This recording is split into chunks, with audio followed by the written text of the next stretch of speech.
sibuyas, kamatis, at saka bawang, karne, at ito yung beans. Anong tawag ninyo dito guys? Gisantes sa amin. Yung hinahalo sa pansit. Ngayon, igigisa ko yan sa karne para mayroon akong ulam. Ayan. So, diskarte na lang guys ang ating gagawin, diba? Ayan. So, meron na tayo dyan na paglutuhan. Lagyan natin siya ng mantika. So, igigisa lang natin yung bawang,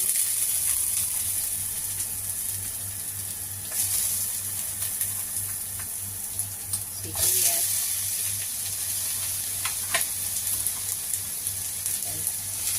sibuyas. Alam nyo guys, diskarte lang ang buhay OFW. Ayan, kasi ikaw naman yung market kung may makita kang sale yan na pagkain, kung gusto mong makaulam, then bibili ka at ikaw nang discarding magluto. Kung wala naman sila, then magluluto ka na lang. Bilis-bilisan lang yung galaw para at least makaluto ka. Kasi yung mga iba, hindi sila nakakaluto sa loob ng kanilang bahay ng amo kasi nga minsan yung amo ay maselan. So, ayan, diskarte lang guys talaga. Ayan. So, ibigisa natin.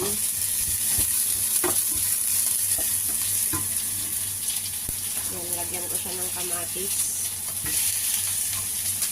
Puro slice na lang yung aking hiwa.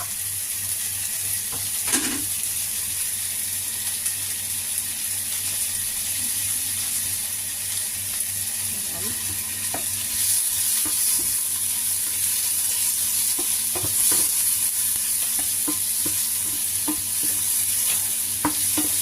Diba? Kung madiskarte ka sa buhay, hindi ka magugutom.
sa yung kami kasi nga hindi ko na lang naniluto kasi nga nawalan hindi pa ako nakapag-dinis nag-market ako tapos diretsyo na ako nagluto eh ang oras naman kasi nauwi niya ay hapon pero kasi kahapon ay kwan yun kasi mga kapiramdam kaya maaga siyang umuwi pero hindi naman siya nag-alert kasi nga ulam naman yan pagkain yun lang guys maraming salamat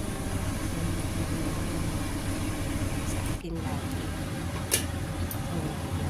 luto na siya hindi pa meron parang ulam kahit pa paano nakapagluto tayo sabi ko nga diskarte lang pero huli pero hindi kulong yun lang guys maraming salamat ulit sa inyong panunod sa akin Friends OFW bye bye guys